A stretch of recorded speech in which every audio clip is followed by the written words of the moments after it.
সুপ্রিয় বন্ধুগণ, আজকে আমরা আলোচনা করব কারেকশন অফ সেন্টেন্স। তাই আসুন ভিডিওটি প্রথম থেকে শেষ পর্যন্ত দেখি এবং পুরো বিষয়টি বুঝি নেই। হ্যাঁ বন্ধুগণ, প্রথম ক্লাসে আমরা আলোচনা করেছিলাম কারেকশন অফ সেন্টেন্স বলতে অর্থাৎ কমন এরর্স বা মিস্টেক্স কোন কোন ক্ষেত্রে বসে, এই বিষয়টা ভেঙে আমরা আলোচনা করেছিলাম। এছাড়াও এরর্স অফ অক্সিলারি ভার্ব কোন কোন ক্ষেত্রে ব্যবহার ভুল হয়, সে ভুলগুলি সাধারণ ভুলগুলি এখানে এই ভিডিওর মাধ্যমে আমরা আলোচনা করেছিলাম। আজকে আমরা আলোচনা করব ভার্ব এবং অক্সিলারি ভার্বের বাকি অংশগুলি আজকের ভিডিওতে আমরা আলোচনা করব। তাই আসুন ভিডিওটি শেষ পর্যন্ত দেখুন, পুরো বিষয়টি বুঝে নেন। হ্যাঁ বন্ধুগণ, আজকের ভিডিওটি Khan method a complete book of written spoken English grammar এই বই থেকে নেওয়া। এই বইটি সম্পূর্ণ বাংলা অর্থসহকারে ভিডিও লেকচার আলোকে তৈরি করেছে।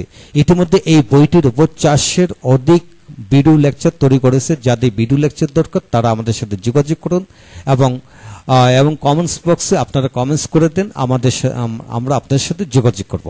হ্যাঁ বন্ধুগণ, এখন আসুন মূল আলোচনা। আমরা শিখতেছি ভার্বের ভুলগুলি কোথায় কোথায় হয় সেই সকল বিষয়গুলো নিয়ে। হ্যাঁ লক্ষ্য করুন, rule 2, every plus body on mother father teacher, অর্থাৎ এভরি প্লাস ব্যক্তি বস্তু প্রাণী, অর্থাৎ পৃথিবীর সকল ব্যক্তি সকল বস্তু সকল প্রাণী এভরি পড়ে। যেমন every mother father, every pen, every book, every tiger, every cow, যে কোনো কিছু হতে পারে এখানে। হ্যাঁ তারপর আসুন somebody, someone anybody, তারপর nobody, no one, no student, no teacher, no person, অর্থাৎ নো প্লাস ব্যক্তি বস্তু প্রাণী, অর্থাৎ পৃথিবীর সকল ব্যক্তি বস্তু প্রাণী। তারপর আসে many a boy, many a girl, many a father, many a student, many a teacher, অর্থাৎ অনেক ছেলে, অনেক মেয়ে, অনেক বাবাই, অনেক ছাত্রী, অনেক শিক্ষকই, অর্থাৎ মেনি এ প্লাস যে কোনো ব্যক্তি বস্তু প্রাণী। তারপর everything, anything, something, nothing, each boy, each girl, অর্থাৎ ইচ প্লাস ব্যক্তি বস্তু প্রাণী, অর্থাৎ যে কোনো ব্যক্তি বস্তু প্রাণী। তারপর 10 hours, 10 days, 10 months, 10 years, 10 inches, 10 feet, 10 hands, 10 metres, 10 miles, 10 kilograms, 10 mounds, 10 liters of oil, milk, sugar, potatoes, অর্থাৎ যা মাপা যায় এবং পরিমাণ করা যায় এমন সকল কিছু। তারপর on dozen of eggs, bananas ইত্যাদি। তারপর a pair of shoes on 100 টাকা, 50,000 টাকা। এটা দেখতে পোড়াল হলো, এরা মূলত সিঙ্গুলার, তাই এদের সাথে সিঙ্গুলার বার বসে। তো বন্ধুগণ লক্ষ্য করুন, এখানে প্রায় বলা যায় যে শত শত নিয়ম কানুন এখানে চলে আসলো। এদের সকল কিছুর পরে এরা দেখতে পোড়ালের মতো মনে হয়, কিন্তু আসলে এরা সিঙ্গুলার হিসেবে কাজ করে, তাই সিঙ্গুলার বার বসবে। যেমন every teacher teach his students well, প্রত্যেক শিক্ষকই তার ছাত্রদেরকে ভালো করে পড়ায়। তো বন্ধুগণ এখানে লক্ষ্য করেন, টিচের জায়গায় কি হবে, টিচেস হবে। টিচেস হওয়ার অর্থ হলো every teacher, third person singular number, প্রত্যেক শিক্ষক, কিন্তু এখানে গোনা যাচ্ছে না। গোনা যেহেতু যাচ্ছে না, মনে হচ্ছে পোড়াল, প্রত্যেক শিক্ষক কিন্তু মনে হচ্ছে সবাই, কিন্তু মূলত এটা গোনা যাচ্ছে না, আনকাউন্টেবল, সেহেতু এখানে টিচ থেকে টিচেস হলো, যেহেতু বাক্যটি প্রেজেন্ট ইনফিনিটিভ।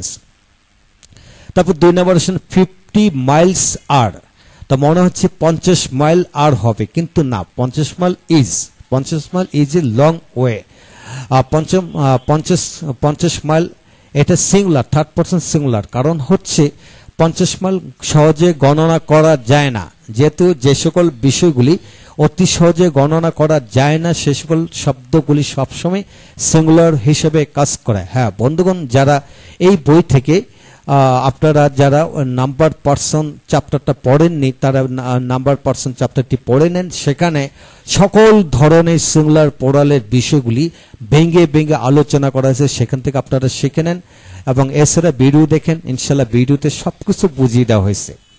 এখন আসেন 10 মন্থস, 10 মন, 10 মন আর, এখানে আরের জায়গায় কি হবে, ইজ হবে। 10 মন কখনো সহজে গণনা করা যায় না, এটা মেপে 10 মন করতে হয়, সেটা সহজে গণনা করা যায় না, তাই ইজ হলো।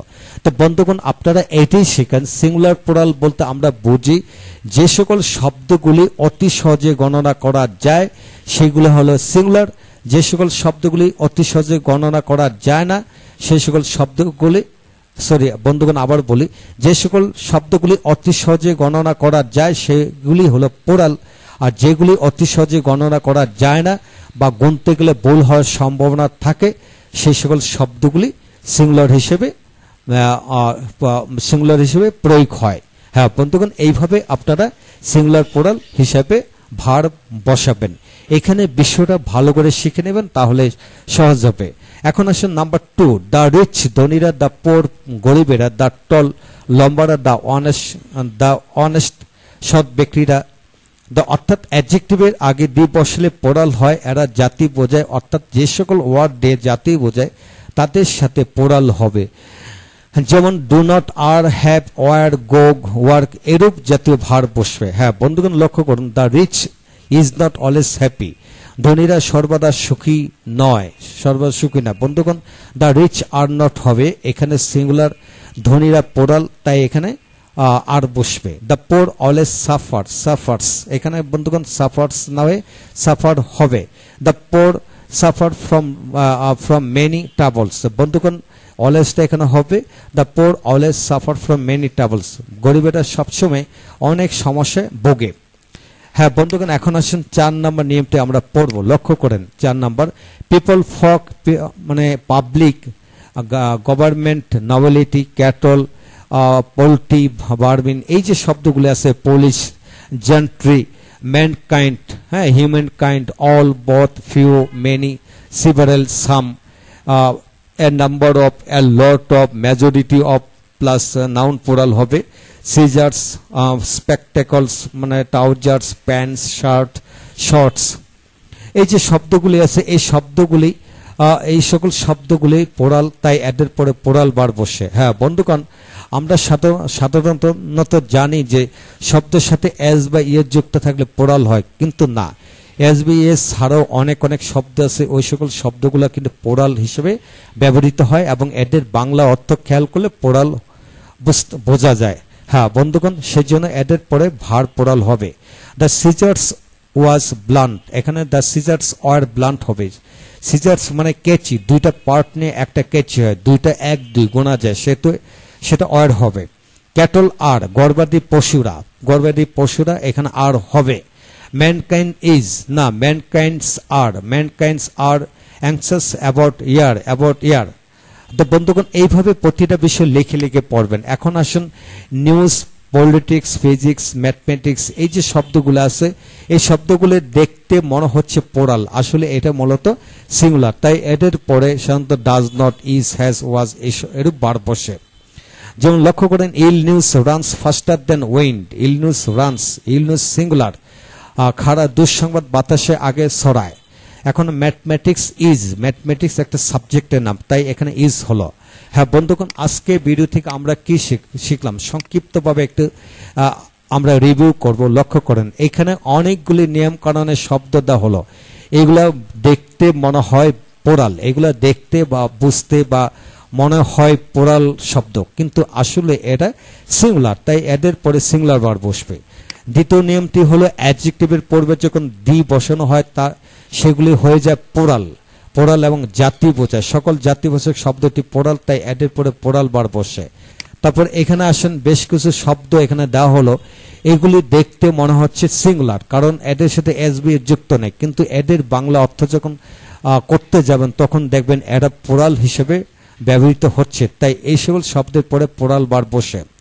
তারপরে এখানে 5 নম্বরে বেশ কিছু শব্দ আছে দেখা যাচ্ছে এদের সাথে এস যুক্ত করা আছে, কিন্তু এস যুক্ত করা সত্ত্বেও এদের বাংলা অর্থ অনুযায়ী দেখা যায় এটা সিঙ্গুলার, তাই এদের পরে সিঙ্গুলার বার বসবে। হ্যাঁ বন্ধুগণ, আসুন পরবর্তী ভিডিওগুলো একে একে দেখি। এখানে আমরা শিখেছি adverbs of auxiliary verb, that means auxiliary verb বলতে মূল ভার্ব, অক্সিলারি ভার্ব সব মিলিয়ে কিন্তু এখানে হলো।